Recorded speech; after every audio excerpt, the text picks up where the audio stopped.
Hello, hello, everybody. Welcome to Better Together. When you know better, you get better. That's what we're here to do every day. It is Tuesday, October 13th, 2020, and our quote of the day: whenever it feels uncomfortable to tell the truth, that's often the most important time to tell it. And that is from Socrates. Nope, not Socrates. Shit, that's from Plato. Nope, not Plato. Muhammad Ali? No. Oprah? Nope. Jennifer Lopez, everybody. J-Lo. That might be in my top tier of quotes. That's pretty good. Because when I was reading this before the show, it hit me like a ton of bricks. I'm like, what a great measurement.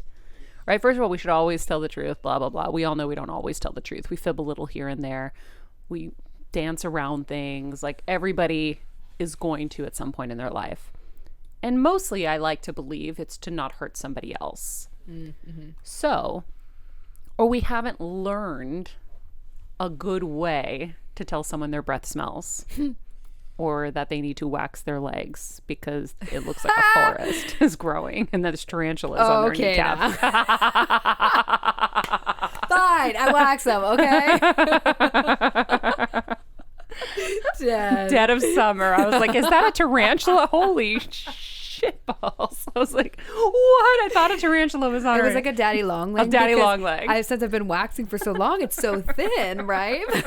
It caught the right light, Jeff. Caught the right light. I got startled. And then she goes, no, I haven't waxed my legs. I'm like, oh my God. Please do. Thought it was a daddy long leg. Anyway, I like to believe that sometimes people don't tell the truth because they don't know how to do it without hurting someone. So anyway, this quote, whenever it feels uncomfortable to tell the truth, that's often the most important time to tell it, is amazing. Thank you, J-Lo, for that and all the fabulous looks that we've all emulated over the years. True. And so much more. But I think that it's such a great way to measure, like when you just got to come clean. I really think it's such a great way to look at things. So happy Tuesday. Hello to our Heal Squad members out there. Thank you for joining us. For any of our new listeners and new viewers, thank you for being here with us. We try to bring you the best of the best in all areas of life so that we can know better and get better. Today, I'm really excited because we're going to be chatting with J-Lo's intuitive healer, Jae Rae. All about understanding the true power that lies inside of us. Excuse me. She is kind of, she's got a collection of gifts. She can read people. She does tarot cards. She does all kinds of things. And so, Jeff, I have to say, when I was doing the research and I was watching her other interviews, like she did this one interview with Sway and his team on Sirius XM, and she went around the room. A lot of people are terrified to give live readings and they just don't like it. And excuse me, she loves it. And she just went down the line with everybody. And it was like, oh my God, because she doesn't pull back. You know, she says famously, like she tells it like it is. And so I was like, oh no, what's she going to tell us today? Even though I want to know, obviously I want to know. But at the same time, you're just always like, what are they going to say? It's like going to the doctor. So many people don't go to the doctor because they don't want to know. So true. So true. Jeff, Maria's voice memoing me from the other room like, oh my God. I'm really excited. But I'm excited. And we should mention too, we've become friends with a great publicist named Jasper Guest, who was on our show the other day. She brought us Sada Simone, Grace Harry, and this is a Jasper specialty. So we know we're in for a treat. It's going to be good. I'm so excited. So guys, if you haven't joined us, for especially our newer viewers and listeners, if you haven't joined us on YouTube and officially subscribed, please do. You'll get amazing little notifications so you don't miss an incredible episode. Also, we're trying to get to 1,000 reviews on Apple Podcasts. So if you would be so kind, the gift to us. That's right. For what we deliver. If you could just share a review so that people know. For some reason, we have a 4.5. That's upsetting. I have to believe that we screwed up somewhere along the line. I don't know. No, I'm just kidding. I don't know. You're never going to please everybody, but I mean, I think we deserve better than a 4.5. And if you do too, go to Apple Podcasts, share a review with us, let us know how we're doing. We also launched an Instagram that Kelsey's been killing it. Thank you. And Notes from Maria really helped. At Better Together with Maria, we have found our groove aesthetically so that it looks pretty, but we can also give you great content and great takeaway there. So if you can follow us there, it will be our hub to connect with you guys, but also our hub for positivity and light and good lessons. That's right. And I have to give a shout out to the interns too who have been helping me, Tia and Natalie. You guys rock. They know, they grew up with Instagram, so they've been very helpful as well. So I heard that you guys have been more than that. Yeah. I heard you guys are total gangsters, like so amazing. So thank you guys. Truly. For all of your help. We're also really building our mailing list so that we can do more incredible newsletters and giveaways. And so we're going to start by giving you guys our first newsletter that's going to focus on my 5 new beauty product musts.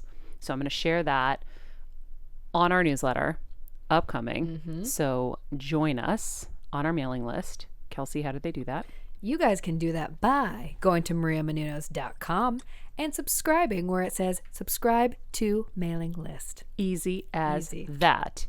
And if you want to join us on Patreon, the link tree on our Instagram, or my Instagram too, Maria Menounos, or Better Together with Maria, click the link tree and you can join us on Patreon. We do extra content there, ad-free content, and all of our healing workshops. The most recent one we did with Catherine Woodward Thomas was incredible, and we have so many more coming up that I'm really excited about, so join us. Oh, and we're starting to do our Bachelor events. Right. We're going to start watching The Bachelor with all you guys, because getting better doesn't just have to be about, you know, all this information. It can be fun too, so we want to have fun with you guys, because we were going to watch it anyway, and we were going to talk about it after anyway. So we're all going to do that with you. So where do they go for that? Because you got to RSVP for it. Yes. Tonight we are going to be watching via Zoom the Bachelor premiere all together. With cocktails. With Maria, you. Jeff, me, yes, and you. And it's going to be so exciting. And then after that, we're going to be going live on YouTube and doing a little after show. So if you want to be a part of the Zoom where we all watch together, you can email bettertogetherwithmaria@gmail.com and say, yes, I want to be there. Yeah. It's going to be great. It's going to be fun. I'm excited. Me too. Let's get shitty. I'm kidding. A little bit, but you're mostly kidding. But I think a couple drinks, you need it for The Bachelor. Jeff, because honestly, watching it sober. I think we need it, period. Honestly, I had a margarita with Alyssa this weekend. Elisa. And I was like, oh, this feels so good. Like sometimes you just need like that, just fun, clear your head of all the stuff, because it's now going to get a little fuzzy.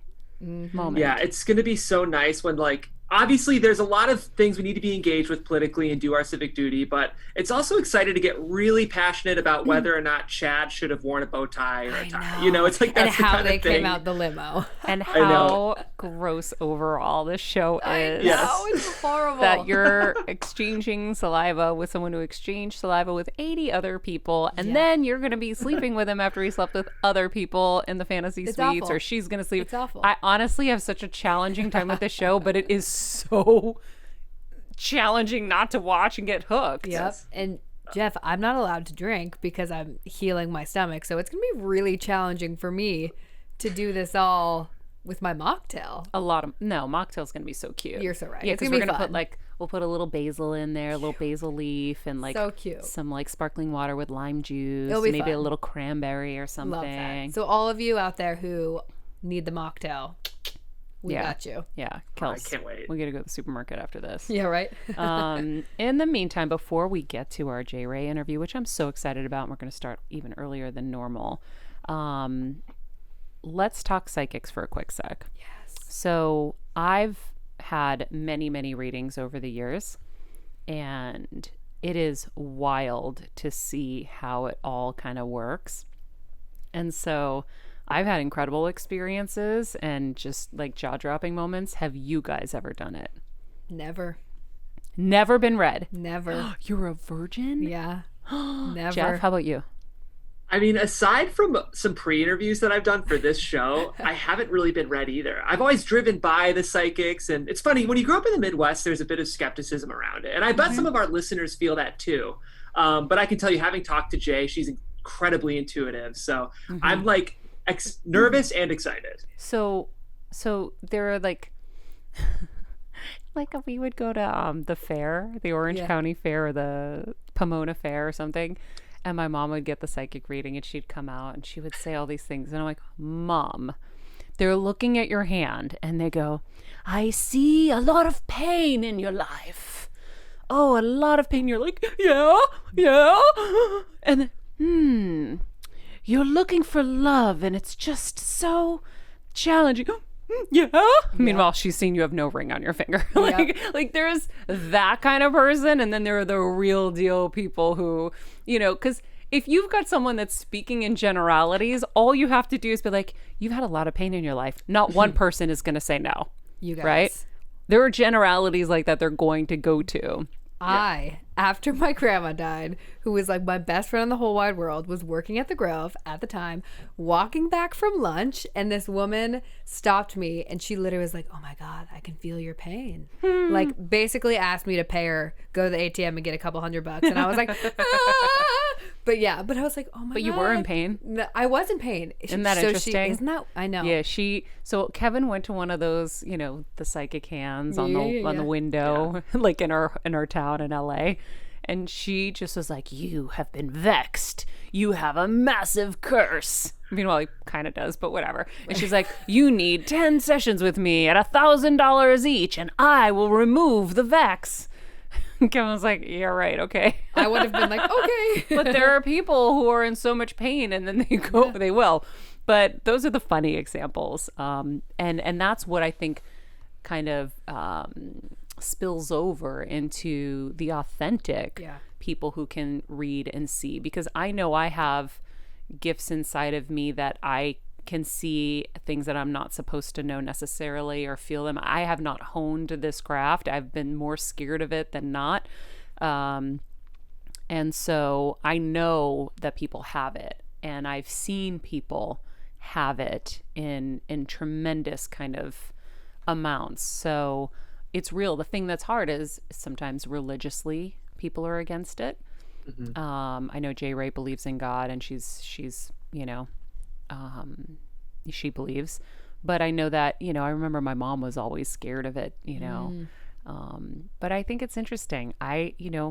Tyler Henry did a read on me just before my mom got diagnosed, and he said, someone on your mom's side is going to have a stroke, but they're going to fully recover.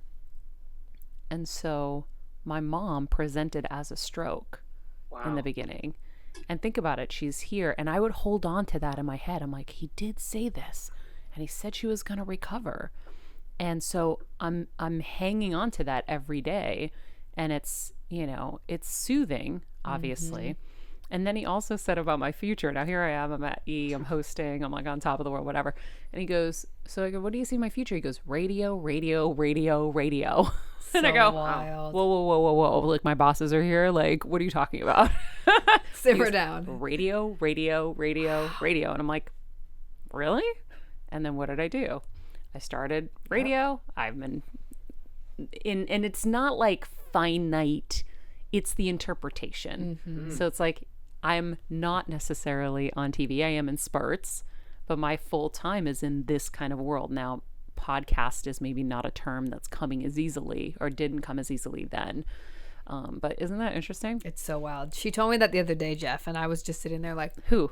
You did. Oh, yeah. Because I don't know how we got on the subject, but we were at lunch and we were talking about Tyler Henry, and I said, Maria, have you ever been read by him? Because hello, such a dream. Yeah. And she told me this story, and I was like, wait, what? It's pretty incredible. So without further ado, let's get to one of the truly gifted ones. So Jae Rae is an experienced intuitive healer who's worked with some of the world's most influential figures in music, TV, film, and other parts of the business, including Miss Jennifer Lopez, who gave us that amazing quote at the top of the show, Adriana Lima, and more. Her clients love her tough-talking, no-nonsense approach to her readings. She always tells it like it is, so she can help you better understand where you're going, what you're doing, and how you're going to get there. So she's going to help us discover our true power today. So I am very excited to have you on the show, Jae Rae. Thank you so much for being Hello, here. darling. How are you? I'm good. Unfortunately, you're diagonal. You're a little sideways.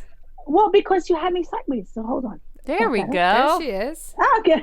Okay. Well, I could do it like There this you too, but well, that just proves to the dimensions that I work from. See, I work from every angle of my life. I work from every angle. I love So it. it's so nice meeting you, and thank you for having me on the show. I appreciate it. Of course. You're glowing, by the way. Well, it's called J-Lo. What was it called? Her powder from last year, her luminescence powder from Inglot.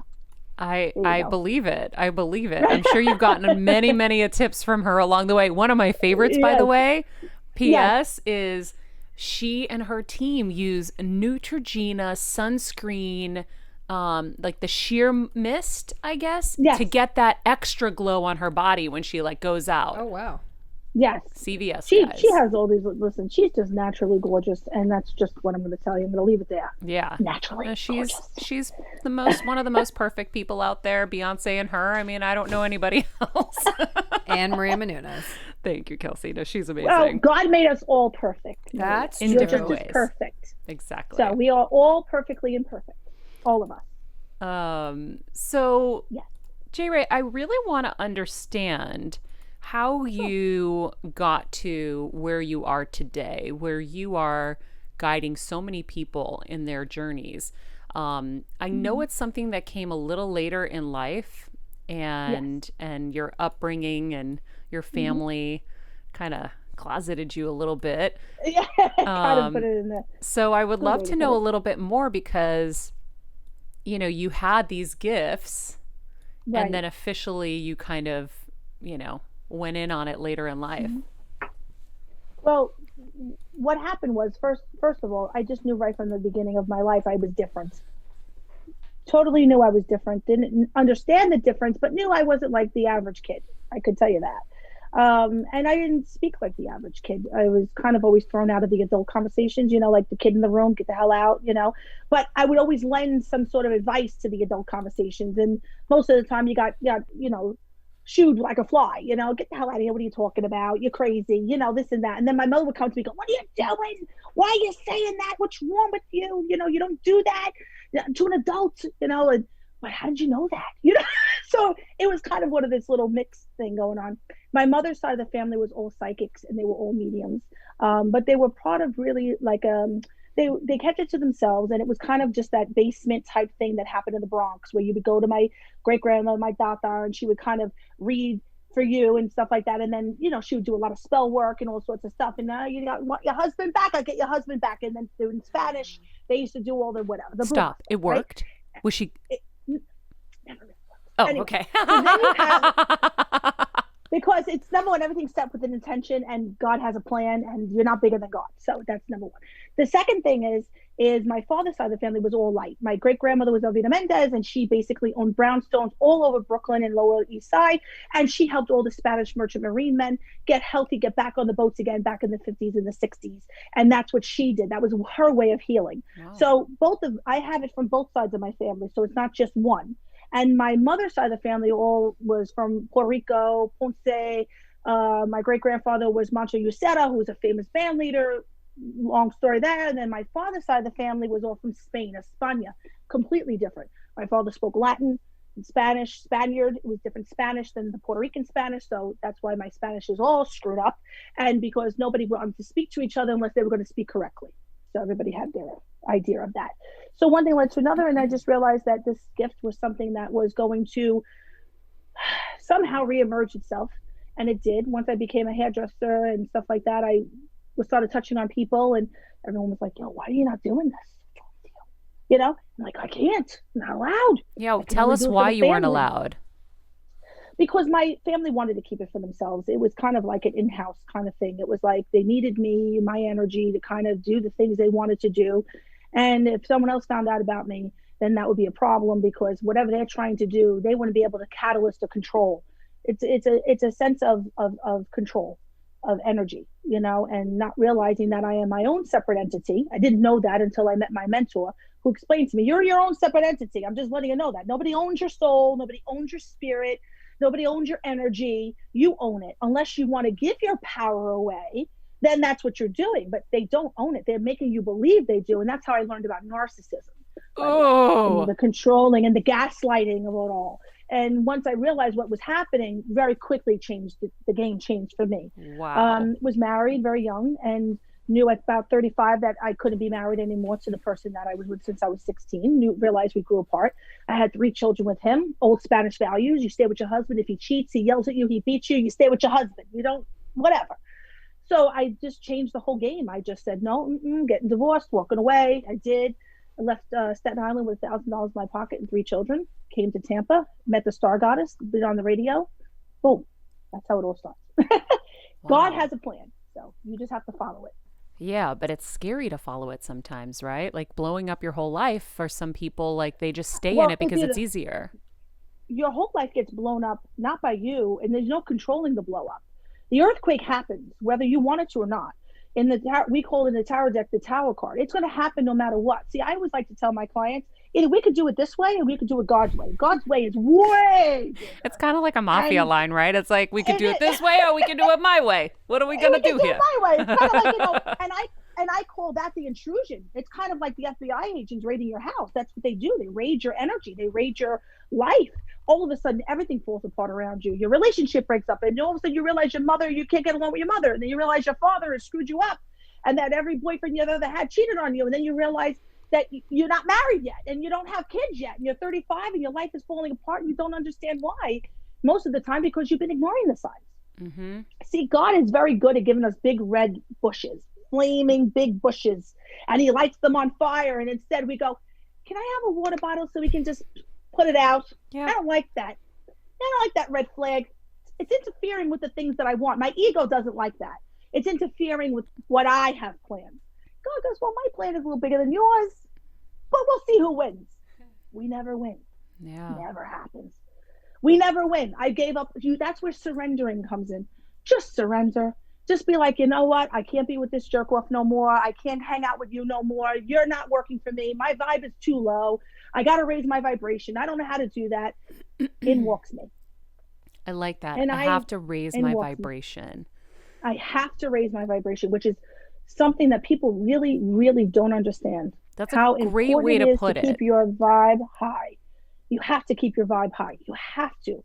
With everything that you do, your intention must get set every morning and your vibe must be high. If there's 2 things I can walk away with, or anybody can walk away with today, is set your intention in the morning of what it is you want and the outcome you desire that leads to where you want to go, and not your ego, but truly where you're meant to be. And keep your vibe high, meaning don't allow people to make you feel less than. And if they are doing that, they shouldn't be in your life. Mm-hmm. If you're questioning your relationship with them, they shouldn't be in your life. Mm-hmm. If you're questioning if you should know them, they shouldn't be in your life. If you're questioning the job you go to every day, you shouldn't be doing it. If you have to question anything on a negative basis, what makes you feel like you can't do it, you shouldn't be doing it. That's your intuition screaming at you. That's, God telephoning you, going, bling, pick up the phone. Hello, pick up the phone. So what is a great example of setting your intention to match your, outcome without, without letting your ego get involved? So I'll give you a great example. Just choosing to be happy. Today, before I get out of bed, I do my first 4 minutes of your day determines your day. Lay there for 4 minutes. Think about all the wonderful things you're grateful for. The blanket that covered you, the pillow that cradles your neck, the fact that you have a room, the fact that your bed is so comfortable, the fact that you can get out of bed, the fact that your feet can hit the floor, the fact that you can go into your kitchen, open up the thing and make a cup of coffee, the fact you can pull out a gallon of milk, the fact that the sun is shining, the fact that the birds are singing and life is good. Right at that very moment, life is good. You're going to get a euphoric feeling that comes over you, and you're going to take that ball with you wherever you go. Just like if you got out of bed, hit your toe, got angry, screamed, yelled, the phone is ringing, you can't get fast enough, you're going to take that wherever you go to that day. So you're going to bump into people just as angry, just as nasty, just as whatever. And you're going to be like, why is everyone so screaming at me? Because you've been screaming since you got up in the morning. That's why. But if you walk out of bed and you go into your life every single day with the sense of gratefulness, you're setting the intention of gratefulness. So then you're going to find people that are going to open your door, maybe lend you their parking spot, maybe pull out the chair and say, here, I'm done eating, you can have this table. Gratefulness starts to show. All of a sudden, everything starts to align. And then what you're seeking for, whatever you're aiming for, whether it be a relationship, a person, a job, a place, or thing, starts to align with that. And next thing you know, the person you've been wanting to call for a job calls you, emails you, because you're on the vibration of gratefulness. You're on the vibration now of receiving. You're on the vibration now of understanding and knowing what you truly do want and who you are. If you don't know who you are, you're screwed. And the first essence of self-mastery is knowing who you are and how to control your emotions. And if you can't do those two things, you're screwing up already. Right? You're screwing up already. Down. You have to know who you are and you have to control your emotions. I am telling you, if you don't do that, someone else is going to control them for you. And that is the truth. Whether it be your 60-year-old self, your 9-year-old self, or the man you're married to, or the woman that's your boss. Somebody's going to control them because they can. Because you give your power away when you don't know who you are. Damn. We talked about this just last week. We talked a little bit about this yesterday. I was saying when you're in a good, and I use state as the word. Yeah. I love vibration even better. But Yeah. when you're in a good place, it is such a stark contrast when someone comes in and they're negative, they're heavy, they're dark. It's so loud. But when you're not, that's when your standards get lower and now you're in it with them and you're comfortable. You feel like it's not right, but you're like, oh, right? I'll give you a great example. You got to raise that vibration and that state so that it is clear as day that you don't belong with these people or with this situation or whatever it is. Doesn't feel good. Yeah. It doesn't feel good. I'm going to give you an example. Most of us are in relationships that sometimes we're a 7 and they're a 2. Okay? And they're a 2 because they want to be a 2. They're choosing to be a 2. They don't really want to change. They're just comfortable with being a 2. And they're comfortable with you allowing them to be a 2, by the way, because it's whatever you allow continues, right? So they're really okay with being a 2. They have no desire to be a 7 where you are because that's too much work. I got to build to get here, right? But what happens to us that's already at a 7, so follow me here, it's like a Boeing 747 that has to land every day at the drop of a dime. So here they are at a 2. We're all the way up here. Every single time we enter a relationship or deal with a person that's at a 2, we have to drop in vibration because that's the law of gravity. Yeah. They can't rise that fast, but we can drop that fast. Does that make sense? Yeah. Because they are weight. They're a 2, but they're weighted. So they're going to pull us down. So every single time we continue to put ourselves there, we're going to drop before they come up. In parts of astrology in the world, there are parts of the time periods where we can have what's called acceleration, as far as like we can accelerate as far as our vibration. We can raise our vibration to acceleration. That happens very minimal. Most of the 2s will never take advantage of that because that means they have to either let go of their victimhood, let go of something that's been serving them on the more physical plane, which is not where we do things. And when it's in that 3D mode and they have to be up in 5D, that means that they have to think about somebody else other than themselves, which is hard for them. God forbid they have to think of someone other than themselves. And then all of a sudden they realize, oh, I don't want to be that. I don't want to be part of that. You know what I'm saying? Sorry, that was my son.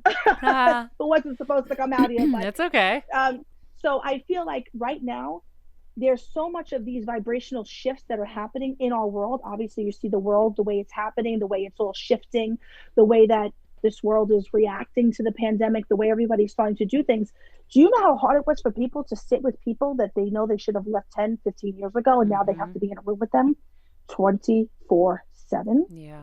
How many mothers had to realize, holy shit, I've got to do what I got to do. I'm lacking in a lot of areas of self-growth and self-discovery. I don't even know who I am.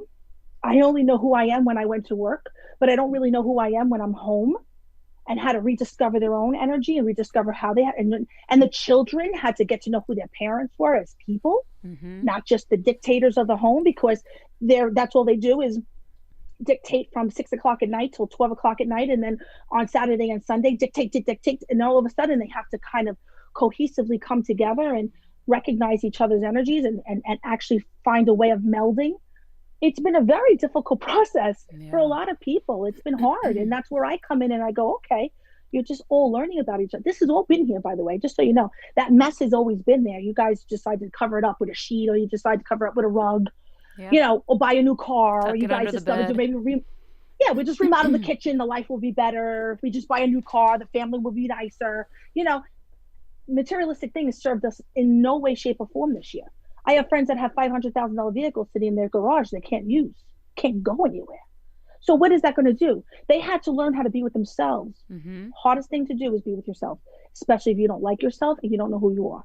Yeah. So then how do you discover who you really are? Because I feel like that is definitely a major issue, because identity can be so connected to your profession, to who you are, to everyone in your community. And I imagine working with as many celebrities as you have, when you're an actor and you're always somebody else, you could easily forget who you are too. So how do you guide your clients to themselves? Like, what are the action steps? Well, the action steps, the first thing is I have to be present with them, as far as energy, and see and feel what they're feeling. That's part of the gift that I have. I can actually feel what you're feeling.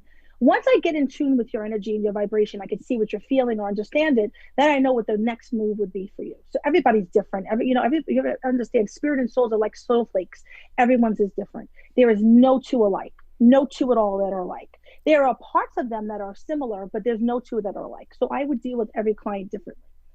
The first thing I would do is I would first distinguish between who they think they are opposed to who they really are by asking them, what is it you really want to do today? Even if you said something as ridiculous as I want to go fly a bike, or go fly a butterfly, or go I don't care. It sounds as crazy as it may sound. I still want you to tell me what it is you in here, your moral compass in your gut wants to do that day. And when they turn around and they say, well, I really don't want to go to that thing today. I really want to do this today. That's what we need to do today then. Then that's it. There's no question. Well, how am I going to tell my team? Or how am I going to tell this person? Or how am I going to... No, how? You will. There's no how. You will. And you have to learn how to speak up for yourself. And then once they start to assert that energy, it scares people. Now they found their power. Now it's like, what is she going to do with it? Their strength. What is she going to bring? Where is she going to bring it? What is she going to do with it? What does this mean? It could be a man or a woman. It doesn't have to be one, either or. And then all of a sudden, everyone gets nervous. Well, what's wrong? There's nothing wrong. I don't want to do that today. This is what I'd rather do today. It's kind of like choosing your meal.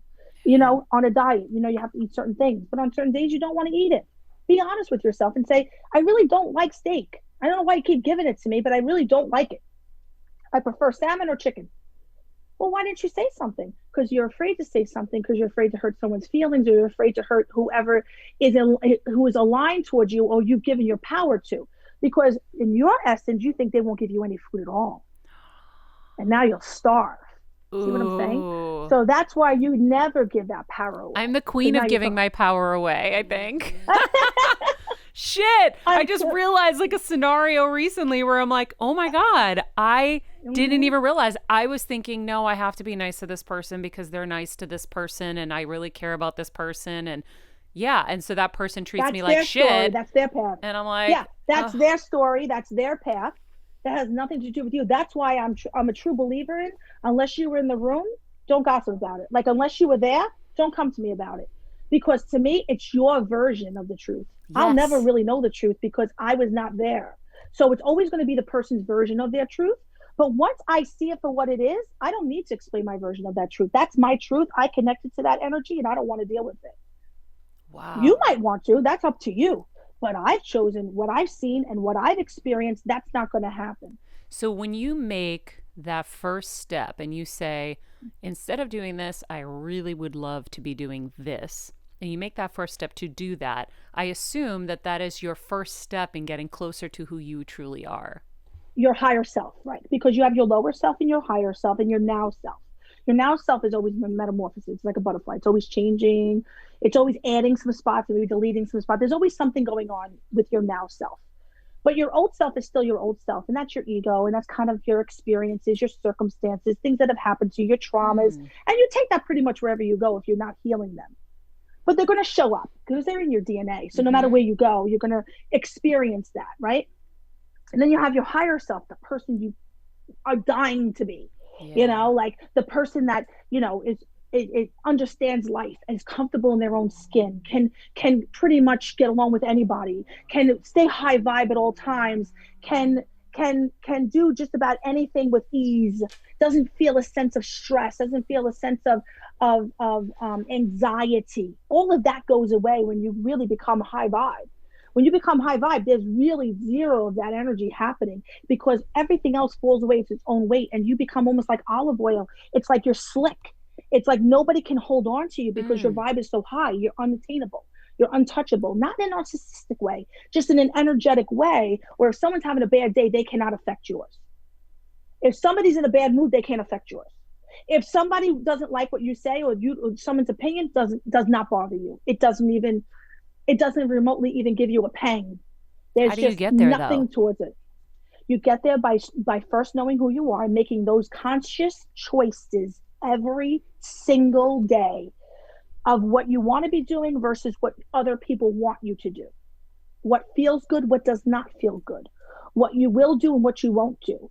First, when you get to that place, then things start to, then everything becomes that, right down from ordering your meal to how you speak to your children, to how your children speak to you. You will not speak to me that way. I am choosing to walk away from this conversation. It's not going to happen. And they could follow you all the way up the stairs and into your room. And your choice is to not entertain the conversation. It's just not, I'm not participating. That's my biggest way. I am not participating in this. Have a nice day. Call me when you feel better. Call me when you're at my vibe, or at least near it, because I'm not dealing with this today. I'm not dealing with a victim. It's not happening today. It's not. I have too much going on today. I have too many things to do. This is all created within your own mind. And trust me, you could tell when certain clients kind of create scenarios, and then you're like, did that really happen, or is that your version of what happened? You're like, Yeah. oh God, I hate when you do this to me. I know. But that's what happens. But it's quick thinking. I think what I do with a lot of my clients is I make them think on their feet. There's really no, and I don't let you go. Like I'm like a dog with a bone. Like, let's get to the heart of the story. Let's get to the heart of the problem. You're like part therapist, there's so many parts to you that are really like powerful and helpful, that it makes so much sense. Because, when I first heard of you, it was like, oh, she's J-Lo's psychic. Okay. And then it was like, J-Lo has her on every set. And I'm like, J-Lo has a psychic on every set? That doesn't make a lot of sense. Like, so now. I hate the word psychic. I know. Yeah. But that's why now it makes so much more sense. That's not what you are. You are like a Renaissance woman. You're a collection of so many powerful things that you offer to somebody. And I think you must have studied Esther Hicks, I feel like. Believe it or not, no. But what I have studied is Florence Scovel Shinn. Who? Florence Scovel Shinn, The Game of Life and How to Play It. Oh. You must read that book. I'm going to. So Florence Scovel Shinn is a metaphysical teacher that back in Camden, New Jersey. She died in 1928. She actually had a place on Dexter Street in New York City. She was a teacher. She was a professor. Her husband was a professor. And what she did is she correlated between energy and quote unquote the Bible, and the different passages in the Bible and what they actually did mean. Kind of like energy wise, dig your ditches and they will come, right? So dig your ditches and the rain will come. The same thing with energy. It's the law of action. I work with universal laws. There's 112 universal laws, and there's sub laws under the universal law. There's a law for everything. There's a law for color. There's a law of gender. There's a law of action. There's a law of polarity. There's a law of it's not just karma. There's more than that. It's not just the law of attraction. It goes way beyond the law of attraction. The law of attraction is just a huge synopsis of what actual universal laws are. There's a law of number. There's the law What's the law of number? Law of number has to do with the fact that with numerology, every number has a vibration. And what the universal laws is, it deals with vibration. So you have to understand vibration. You have to understand energy and vibration and understand the universal laws. So when the universal law of oneness, a number, the law of action, or the law of two, the law of three, the law of four, each number holds a vibration, a significant meaning behind the number. So in numerology, we do everything at 9-year cycles.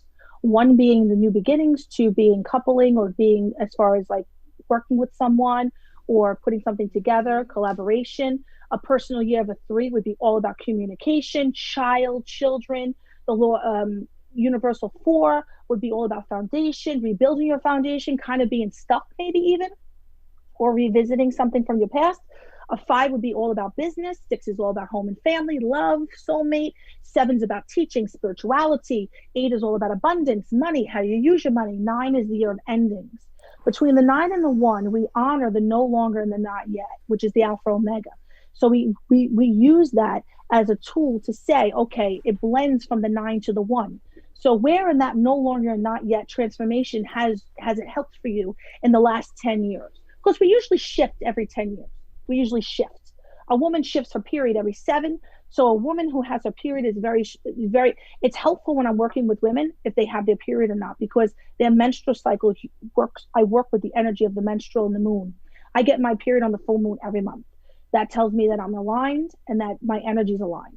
So when you get your period on the new moon or the full moon, the menstrual cycle, it's huge, huge. I work with, I cannot tell you how many women I just had to get physically right on their menstrual cycle, energetically. Wow.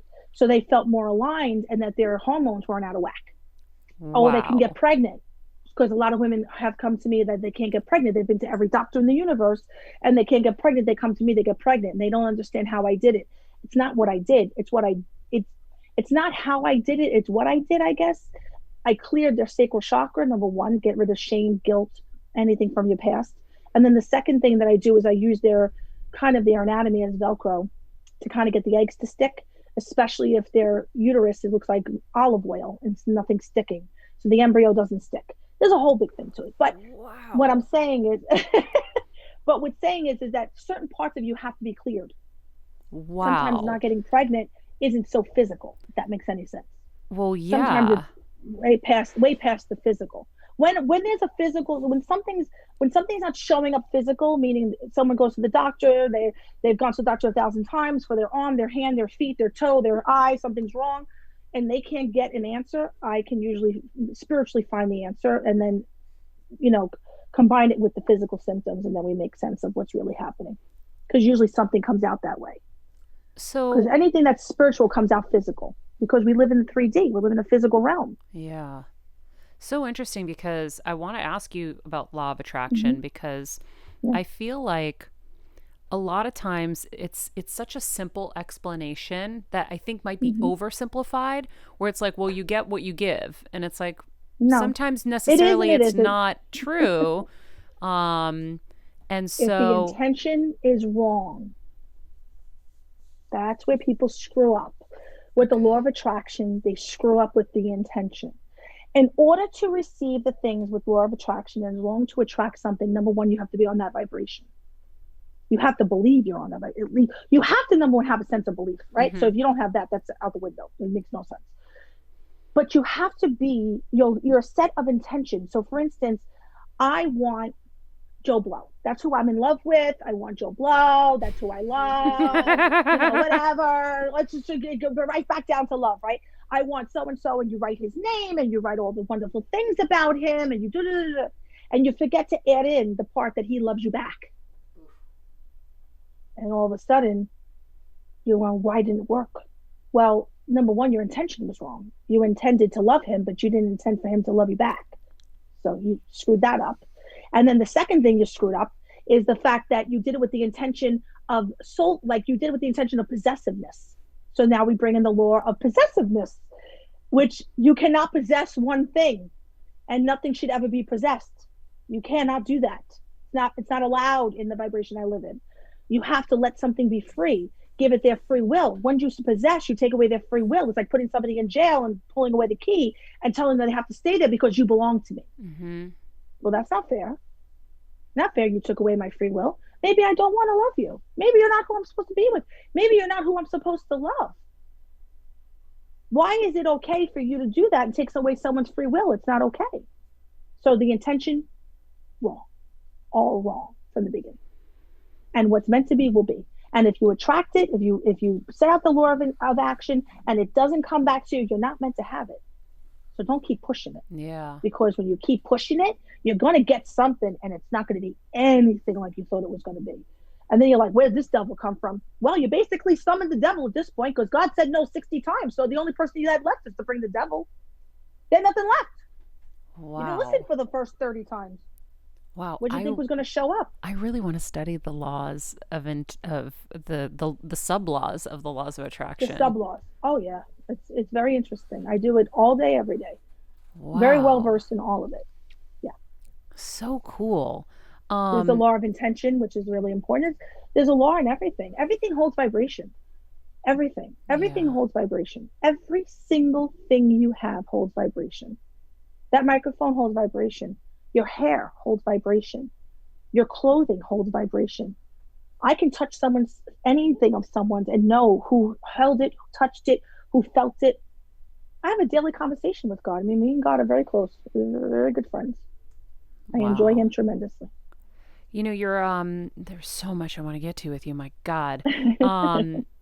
I feel like, you know, you're really passionate about people being here for a reason, a season, or a lifetime. I want to talk about that. Sure. So which part of it just makes you a little confused?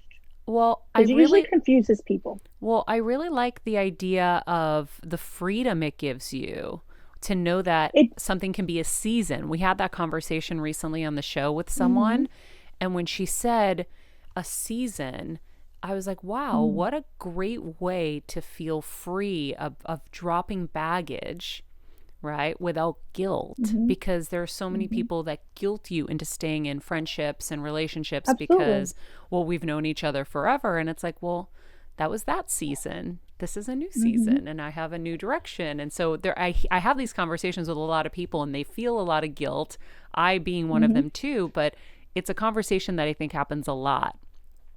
Right. Well, I'm going to say this.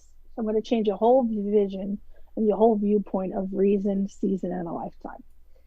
If you look at the word season, what do you do with food? You can only eat certain foods in certain seasons. You can only season the food once.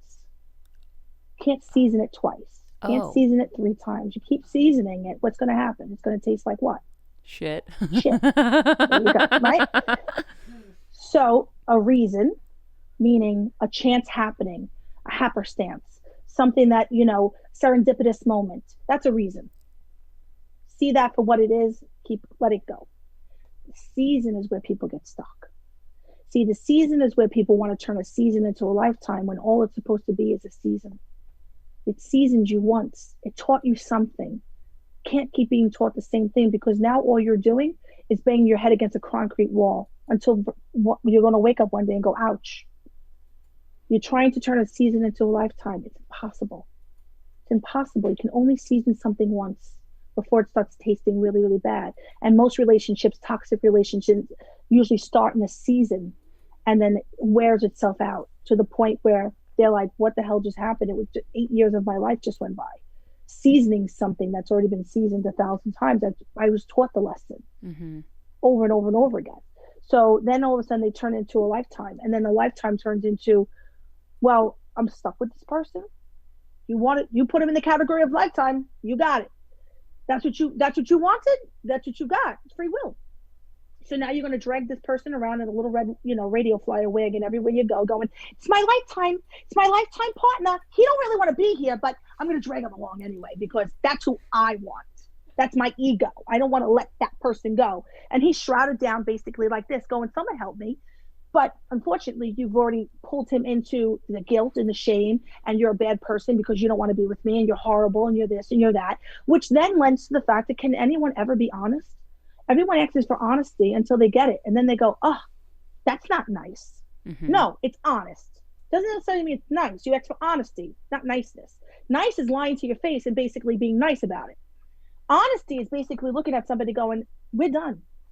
I don't feel anything for you anymore. I love you. I have love for you, but I'm not in love with you. This is my feelings for you have shifted. And then not letting that person go or that person feeling guilty or shameful because you're now putting them in this fear, guilt and shame of leaving and wanting to leave. Let people go. The greatest thing about letting things go is your hands are free to receive. When you're holding on to something, you can't catch anything. You're like this. because you're refusing to let anything go. Wow. But when your hands are free, guess what you can do? Because you can receive and they can come back. But your hands are open. You could catch it again. They can come back. But the only way they can come back is by letting them go. That's the only way this works. Wow. It doesn't work any other way. As many times as people think, I'll just keep that person sitting there, I'll just keep this person there, I'll just do whatever. It doesn't work. You can put as many people as you want on a shelf. Whatever you think you're doing, you're not. I can promise you that. Your ego is doing it, which eventually is going to come with a pin. Someone's going to come with a pin and go, pop, and then keep walking. Yeah. And then you're like, what just happened? How do you tell a friend that your friendship was a past season that you're continuously holding on to into this season, and I can't be a part of that season? How do you do that? Because I don't want to hurt people's feelings, and I feel like write it. Learn how to write. Learn how to write. And start it off always with dear. Because they are dear to you, right? Because they went through a moment in your life together, right? You shared a moment together, right? So you basically just say, dear so-and-so, writing you this letter or writing you this message right now has brought me a lot of tears of joy, sadness, and happiness. But I think you know, just like I know, that we're no longer on the same page of life. But even though I have loved living my life with you during these years, I realize that my future or my next level of life, wherever that's going, is not going to include you. But I just want you to know that I'm bringing you everywhere I go in my heart. Please understand, if we don't speak or we don't see each other or we don't connect often, it's not out of lack of love. It's for honestly, it's more or less for you too, giving you permission to move on as well. Like, don't feel the need to stay. It's okay. You don't have to. Because believe it or not, if you're feeling it, you're thinking it, so are they. The chances of that are really, really big, really, really good. Yeah. And one's always anxious and one's always the avoidant. That's the anxious avoidant energy. So someone's usually anxious over that. And the person that's anxious usually is the avoidant, where they're avoiding that conversation. And the anxious person is like, we're waiting for the avoidant to show up to say, when are you going to tell me that we're no longer going to be friends? Oh. So then you feel that anxious energy, and that's when you want to avoid it. You're like, I don't want to talk to her. Yeah. I don't even know what this call's about. I don't want to talk to her. That's on you. You the avoidant, that's on you, because you're prolonging it, not them. Yeah. You are. But okay, so here's my other question. So if Jennifer is dealing with someone from her past, how would you advise her? Because a lot of people want to stay connected to Jennifer because she's Jennifer. Well, they want to stay connected to me. Are you kidding me? You know how many people I've had to let go of my lifetime? You have no idea. You really? I mean, so it's not on your end. It's because they want to be with you, and I understand that. And then you're letting them down. It's like, it makes you feel so sad, but it's like, there's only so much time in a day and so many people in your circle that you can really give your time to. You know what's really worse? You know what's really sad is when my clients come to me with these questions or these emotions or these situations, and they are filled literally to the brim of carrying all of these people for so many years, not realizing that all of them would turn on them in a minute.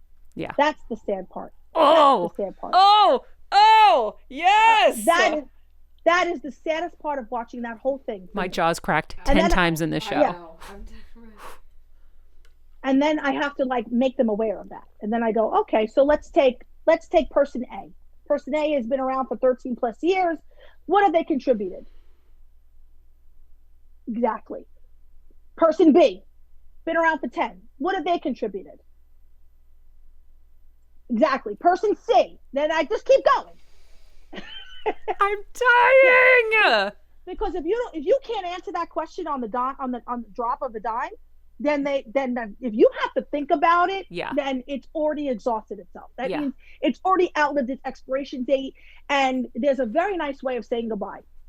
Listen, the person that's getting the goodbye is never going to really like it, but the person that's giving the goodbye, it's going to feel bad. It doesn't always feel good, but what feels even better is knowing that you're not going to wake up to a text message of a person you've been avoiding for weeks, or knowing that you're not going to have to see somebody at a party that you've been avoiding for months. That you know where you stand with that person. That's being true to yourself, and that's part of vibration. That's where you raise your vibration, because now you're honest with yourself. So nobody can fuck with you. It's impossible. It's unfuckable. That. It's literally you just, because you're clear. You're clear. Your boundaries are clear. people know who you are. They know what you stand for. Yeah. It's so funny. We just did a whole show yesterday on setting boundaries as a form of self-care, because It's huge. it's really easy to still, like, I've cleaned out so much, but I'm still like in clean out phase. And it was funny. John Edward was saying to me, he's like, you're in, that 9-year cycle of cleaning out, letting go, There it letting is. That's the go. 9 year of numerology. It's the ending. It's the clearing. It's before you can step into the new version of yourself in the 1 year. You've got to clear this out, and that's that gray area of the no longer and the not yet. You know, but you But can't the get biggest there thing if you don't clear it out. Like, if I don't have have those to. It's conversations, it's going to continue. Listen, you can't buy a new car if you're still driving the old one, baby. It's just impossible. Oh my God, I love her. You're like part Tony Robbins, part Esther Hicks, part freaking everybody. It's unbelievable. I know. But the biggest thing that you can learn too is, I think where people get stuck in this whole boundary thing is when there's a label on it: mother, father, sister, brother, best friend, husband, daughter, son, child. Everybody gets really screwed up with the whole, it's a title, so therefore it has automatic, it's like they're immune or they have automatic immunity in your life. Hell no. Mother, have a seat. Father, I'll talk to you on Sunday. Brother, don't ask me for money this week. Today's not the week. You, daughter, have a seat. Everybody needs to know their place. And if they don't know their place with you, then they're going to run you like a train. Because you are an entity, like you said. You are the entity. You're your own sovereign energy, but you're letting them pull you. You're doing that. Jae Rae, if This is we all you. It all all comes back to you. if we all understood that, what you just said, on a deeper level, there would be no unhealthy, like, merry-go-rounds in families, because we view ourselves as part of the unit. We have our role in the unit, and that's where the toxicity and all of that just corrupts everything. But if we viewed ourselves as independent entities, like you're saying, Yes. you are not attached to them. They are not attached to you. They don't have to you. have a say. It's, oh my God, that is truly owning your power. It's owning all your power, and then not feeling a need to take it either, because you're telling them where their place is. So it makes it very simple. Like, the lines are very clear. Husband, when it comes to my relationships with my best friends, you have no say. Understand that. But I have to learn not to come to you with the bullshit either, though. So this is where the lines get blurred, because people want to go ahead and say you don't have a right to speak on it, but yet you go to complain to the same person. How do you expect them not to speak on it? You're putting them in a position, almost in an impossible position, to be opinionated about it. So you have to know your boundaries with yourself. And if you don't know yourself, what the fuck are you going to do? Again, it goes back to self. If you don't know who you are, how the hell are you going to make these boundaries? You got to start with who you are. Do you eat chicken or fucking fish? What do you eat? What are we doing here? Are you fucking vegan or you're not? Or you're eating, you're pescatarian? Or where are we at? What box are we fitting in life? Where are we going with this? Tell me where we're going with this. Okay. So first of all, you need to meet my husband. Okay. Because he's a Scorpio, so I'll love him automatically. Yes. But he is, like, intuitive with careers. Well, he's a Scorpio, so he's already the most intuitive sign of the zodiac. That's number one. Is the Scorpio the most intuitive? And I don't. Yes, it is. Wow. Yeah, he is very intuitive, but I know he will. Oh my God, he'll have a vision for you that is so crazy, because I'm seeing so many things right now for you that, like, I'm like, she needs to be doing this, and we'll talk offline, but holy friggin' shit. Okay, we have to. What do you want to get to next, baby? It's up to you. Do you want to talk about Mercury retrograde? God. Yes, Mercury retrograde, because it's tomorrow, and it's It is tomorrow. I feel like we're always in retrograde. I don't know what the heck is happening, but okay, so we have a small window. 2020 has been a big, huge retrograde. I'm not gonna lie. Yeah, I'm feeling like But like, it starts tomorrow and it ends in November 3rd. November. For the love of Jesus, I know. You can't make this shit up. So it ends right before the election. Okay, so what does that mean? Well, so number one, it starts off in Libra, which is Libra is represented by the Justice card, scales of balance. I have chills all the way down my body. Starts that way. We were talking. Ends in Scorpio, transformation. There's a change, a shift in consciousness. This retrograde, I was born during Mercury retrograde, so it actually benefits me. But most people, I promise you, scandals, if you got something in the dark, honey, it's about to come to the light because that's Pluto energy. Okay, so Pluto rules Scorpio, so does Mars. Mars and Pluto just had a transit this week. So anything that's supposed to be, anything you want to make sure it doesn't come out, you wanted to hide that week. If you did it, I can promise you and rest assured, in the next 3 weeks is going to be all about scandals, the unearthing, kind of the light being shined on the situation. This is your reassessment of life. This is your almost reinventive. This is when it goes into Scorpio, it's sex, death, and rebirth, regeneration. So it's the R-E in everything. So it's basically visiting or revisiting something from your past, wherever your Scorpio, wherever your Mercury sits, is where that's going to be found in your chart. So you get your chart done, that's where you'll probably feel your Mercury retrograde, wherever your Mercury sits, okay? But when I say to you over and over and over again that Mercury retrograde is not always negative, Mercury retrograde can be a positive because it makes you think about all the things that you keep having to revisit and finally be done with it. That's those boundaries that we spoke about. That was all those people that we know we have to get rid of. Maybe they'll show their ass finally, where it's like one last thing for me to go clip them. You know what I mean? Like done. But this is all going to be, I said it from the beginning that October was going to call Wipeout Month, with that song, and it's like, if you don't know how to surfboard, you're screwed. Well, yeah. Well, back in December, I was in LA and I was with Molly Sims and her husband and a few other people. I was there and I just felt the rumble in my belly. I felt the whole rumble. I said, something big's going to happen coming in January, February. Everyone learn to love one another right now. Like, stop looking at the superficial things of life. Stop looking at the extravagant things of life and know that be with the one you love and be with the one you're with and really appreciate being together and really enjoying each other's company and understanding that money is not going to be the end all be all in the new world that's coming. It's really not. It's tool. It's only going to be a tool, but really your essence of who you are, your integrity, all of that is going to become your commodity. Your vibration is going to become your commodity. It's how you handle things will become your commodity, not the finances. And you will not be able to pay anyone off in the new vibration that's coming. Because again, money would just be a tool, but peace is priceless. So it's going to be it's going to be the hardest thing for people that have been living in a low vibration that think money rules the world. It doesn't. Peace rules the world. When someone has peace, it becomes priceless and nothing can fuck with it. I'm telling you right now, nothing. I can't be bought off. And I've had people offer me money that will blow your mind. But I refuse to be attached or part of something that didn't feel good. Again, non-biased, non-judgment.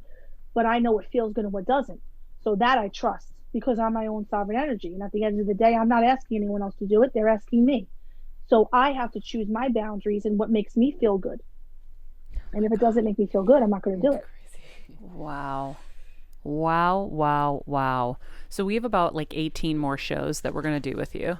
Because there's so many things that I was starring that I wanted to get to, but I can't not see if you have anything that you want to share with us that you see, or if you want to do a tarot thing or... Well, I have my cards all set up. So I was going to tell each sign with one tarot card what to expect from Mercury retrograde. Okay. Their sign. Okay, perfect. Especially just for this week. But the good news here is this. My little Pisceans, are you listening? We're listening. I'm nervous, but I'm listening. If you want to get away with something, Pisces, this is the week to get away with it. Whether it be something financial, whether it be something communicative, maybe you sent the wrong text message to the wrong person and it doesn't go through, but something is going to be on your side. Oh, so okay. Good to know. I like that. All right. Thank you. All right. So we're going to start in Libra since we're in the sign of Libra. So we have here the Two of Wands. By the way, I use my jumbo deck because I figured everyone wants to see it. Yeah. Kelsey, what was my rising? I forget. Ooh, your rising, you present as a Pisces. Your sun, she is a Gemini, and her moon is in Cancer. Oh, thanks. Because I can never remember. So you're like me. My moon's in Cancer too. Yeah. Just so you know, I'm a Scorpio with a moon in Cancer. So we have here the Two of Wands for Libra. So that just tells me that there's a new path. There's a new way for Libras. So this is really exciting for Libras because Libras have been really having a really tough time with finances. Okay, so Libras, that's probably not going to change until probably the second week of the retrograde. All right, we're going into Scorpio. Scorpios, you guys got the Four of Cups. And the Four of Cups means something's being offered to you right now, but you're not really sure whether you want to take it or not. So you're going to have to use that cup of intuition to understand what's in that cup. So get your facts straight and get your situation right. All right, we're going with Sagittarius. Sagittarius, let go of an idea of a soulmate or somebody that's been in your life. Six of Cups in reverse. This is not working out for you. You need to let that go. Moving on to Capricorns, we have the Hanged Man.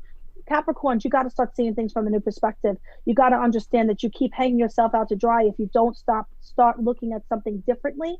Instead, you keep looking at it one way. If you look at it a different way, you're going to get a new perspective. Aquarius, you have the Ten of Cups in reverse. Something's changed and shifted. You have to dump out those cups, start a new family, start over again, or there's a new way of starting over with new people, new relationships, and new friendships. Let the old ones go. Pisces, we got the Temperance in reverse. No patience, which is fine because Pisces normally don't, but you have the Temperance in reverse. So there's a balancing act that you're trying to do and not trying to do, but being that it's in reverse, it's on your side. Basically, pretty much do whatever the fuck you want, which I told you. All right. Going into Aries, you guys got the Page of Cups. And Aries with this Page of Cups is somebody's bringing you an offer, but it's tiny, it's small, it's probably not going to be enough for your ego. So most likely you're just going to push it away because it's not the cup you want. Okay. Tauruses, you got the Four of Swords. Go lay down, have a seat, relax. You're doing too much thinking. You're overthinking something. You're overthinking a project. Just lay your sword down. Go lay yourself down because nobody really wants to hear you. All right. Gemini, you got the Ace of Swords in reverse, which is actually better. But at the same time, you guys are represented by the swords, Gemini. So you guys in your mind want to start new beginnings, but it's not time yet. It's not the time to do it. All right. You have the Death card here. Cancer's got the Death card in reverse. Something's not done and something's not over. You have to keep going at it until it's completely done. So it hasn't really run its course yet, Cancer. Let it run its course so it can just be done. Leos, Ten of Wands in reverse. You're letting go of burdens and ideas. You're also completing something, 10 being completion. You're completing a burden. You're letting things go and you're letting them go one by one. You have a new way of doing things. You have to make room for the new. Okay, Virgos, you guys got the Queen of Swords. You guys are really being honest and very truthful about what you do and how you do it, but it's only in your mind right now. You haven't really implemented it yet, Virgos, but you will be soon, so don't worry. You'll be implementing it soon. Right now, it's just a thought. Wow. I asked what my rising was because I've heard that you shouldn't listen to what your sign is because that's not very much. Right. Your rising is what's more. Okay, so let me explain that really quick. So basically, the sun just tells you the 4 weeks you were born in. Mm-hmm. Doesn't really mean much. The moon is your emotions. It's how you feel things. So you and I feel like Cancers. We're kind of mushy. We get emotional. We really want to help people. We really, really don't know how to say, like I told you, Mm-hmm. I had to learn how to control my emotions and not get over crazy about things. And then my rising sign is a Sag and yours is a Libra. So you probably present yourself more as a very fair person, a very balanced person. I show myself as more like a Sag, kind of fiery kind of energy that's like, really out there in your face because of my Mercury is in Sag and it's the way I speak. So the rising sign is about representation. It's kind of what you look like to the outside world. The moon represents who you really are on the inside. Sun, it's just basically, like I said, the house you live in or the street you live on. That's all it means. Got it. That's all it means. I have to ask, so when you were talking about numbers and the subcategories of the laws of attraction. Yes. Ever since the universal laws. They're not the laws of attraction. The universal laws. Yep. Thank you. Yes. Ever since I've God's been... law, universal law. I'm sorry. Go ahead. No, it's okay. Okay, so there's God's law, universal law, and Murphy's law. There's 3 sets of laws. Okay. We have man's law as well. So we have all these different laws. Man's law is basically the earth we live in, the 3D laws of life that we have to exist in, right? Because this is where we actually do live, correct? And then we have the 5D laws, God's law, universal law, okay, which is a spiritual law, which is basically energy, right? You can't see it, but it's energy. And if you throw the boomerang out, it's going to come back. You throw out hate, you're going to receive hate. If you throw out love, you're going to receive love. It doesn't always come back in the way you threw it out, but it's going to come back. Okay. So love might come back in the fact that you get a dog and it loves you. The love might come back in the fact that you meet a great new friend and they love you. People think, oh, I loved Joe, so Joe should love me back. Not always. It's a boomerang. Where it ends up, you don't know. It gets thrown out, but you don't know where it ends up. That's so right? good. Yes. Doesn't come back to you. It doesn't come back to you exactly the way you threw it out. That's such That's a when real people have that important misconception. nuance. Yeah, that's a nuance we Yeah. need to understand better. Yeah. And then we have Murphy's Law. Whatever can go wrong will go wrong. Whatever can go right will go right. I like to live in that law constantly because it's a nice law to live in. It's like, if it's going to go wrong, let it go wrong so it can never happen again. And if it could go right, then let it happen 1,000 times after that. Yeah. You know, live in that law. That's a great law to live in. But just so you understand something, God's law will always supersede man's law. God's law will always supersede man's law, and that's where miracles occur. That's the miracle. Because God can bend man's law. Because at the end of the day, God created man's law through him. I like that. So he has the final say. So that's when miracles happen, is when God bends man's law. We love our miracles. Okay, so Yes, I'm going we to throw do. this last thing out at you. So ever since I've been back here at my house in Connecticut, I have come across the numbers 928 incessantly. And then finally on my chapstick, it said 9285. And that's my home phone number growing up in Boston, Massachusetts. Now, I left Boston, went to California, and now I've been back here inadvertently for a time What frame. age are you at? 42. Okay. So you just went through your 40 to 42 time frame in astrology. You probably had a lot of falling. Your probably whole life fell apart between 40 and 42. You probably had the biggest epiphanies you've ever had in your fucking life. Totally. And it probably had more to do with your head than your body or your soul. It probably had to do with your head. Oh, Okay. So technically, that's shoulders. Okay.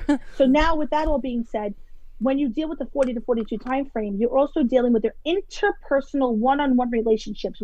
That's your relationship with self, relationship with mother, relationship with father, husband, anyone that you're interpersonal with, meaning on a daily basis, someone that you're deriving things from in and out of all day long.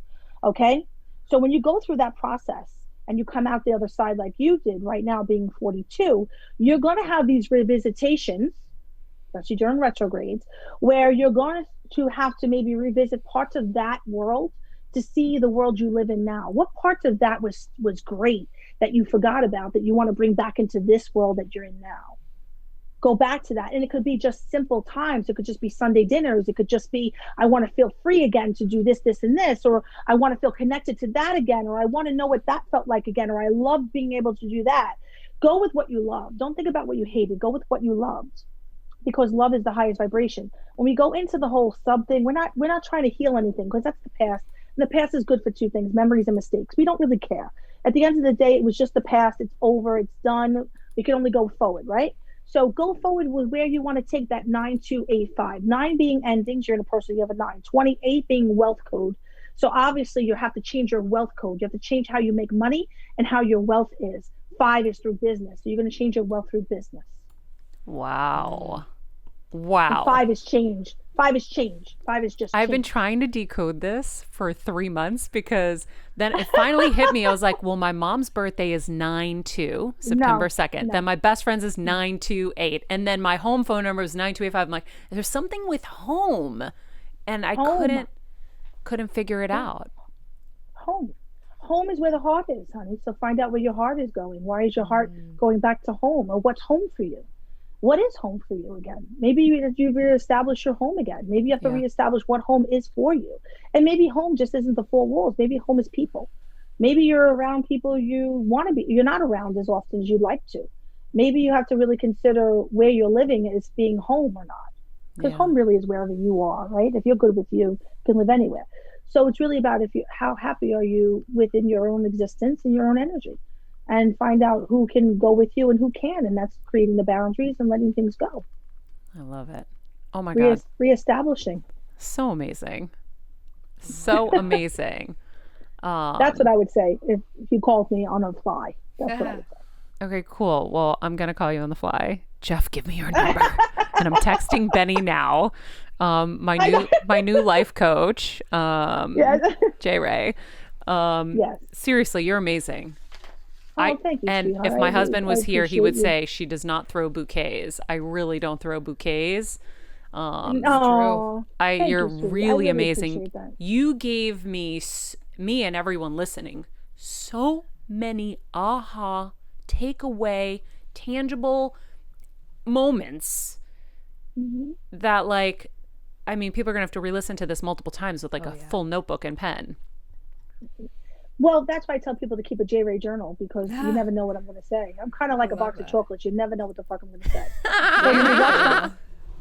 So when you watch my lives, like when my clients, like when people, like I try and do as much as I can content lives, because that's how I started. That's why I got Jae Rae Live. But I helped so many people. I didn't realize the community that I was creating by just doing these lives and just kind of answering questions and helping people. And then little by little, I said, guys, you got to start writing this shit down. Like, you can't hit me up with a DM 3 weeks ago. You said on my live, you think I remember? I'm like, I'm deleting as I'm going. I'm deleting. My brain can only process and hold so much. So I started doing Jae Rae journals.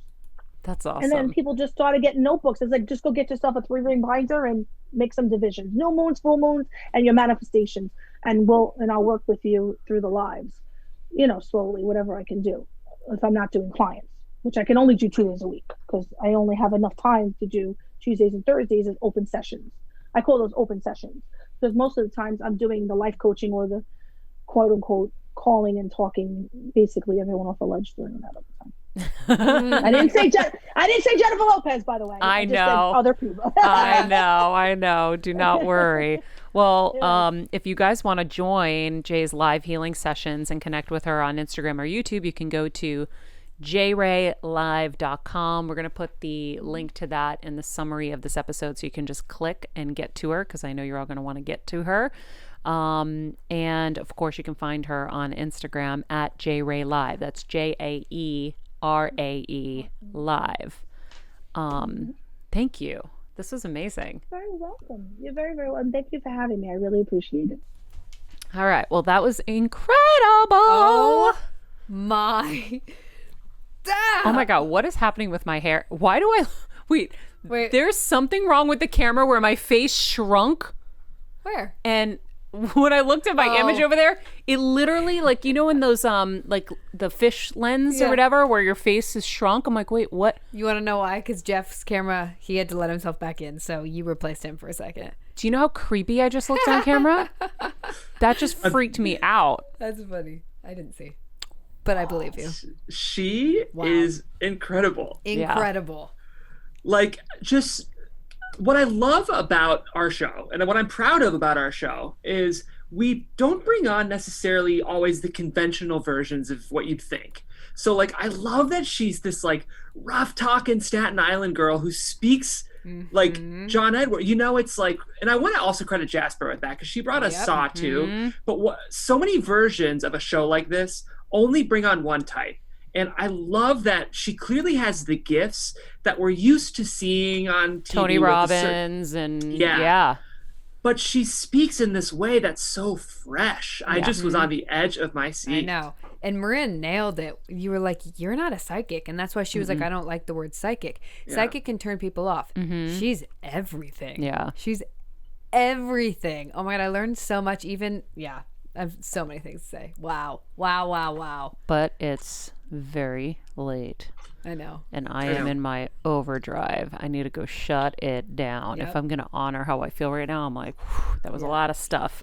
Thank you guys for listening as always. If you could rate, comment, subscribe on Apple Podcasts, that would be amazing. If you liked this episode, check out episode number 82 with Rose Theodora, who I love as well. She is incredible with astrology. Tomorrow, we're going to be talking with Fifth Harmony turned solo singer Allie Brooke about her new autobiography, Finding Your Harmony. She says that prayer and journaling have helped her on her journey, and she's going to share those strategies with us tomorrow. I'm very excited. We will see all of you tonight on our Bachelor Zoomed night event. I'm going to go take a long nap before that. Follow us at Jae Rae Live, at Jeffrey Crane Graham, at Kelsmeyer 2, at Better Together with Maria. And remember, be nice people, make good choices, and be present.